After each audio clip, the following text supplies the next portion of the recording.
Silipin natin yung ating producer ng Red Factor. Alam ko may mga anak to dito ngayon. Ngayon yung parent natin breeder. Tingnan natin anong anak nila. Ayun no. Merong tatlo. At merong malupit. Ito. Oh. Malupit to. Pulang mata. At namumula din yung katawan. Ayos mga kahabi. Wow to. Wow. Ayan no. Namumula na oh. Straight palo siya. Abangan natin lumaki mga kahabi. Tingnan natin kung gaano siya kaganda. Ayos.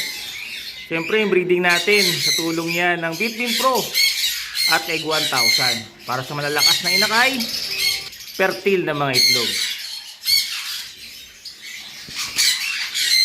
Ayos mga kahabi. Abangan natin ito.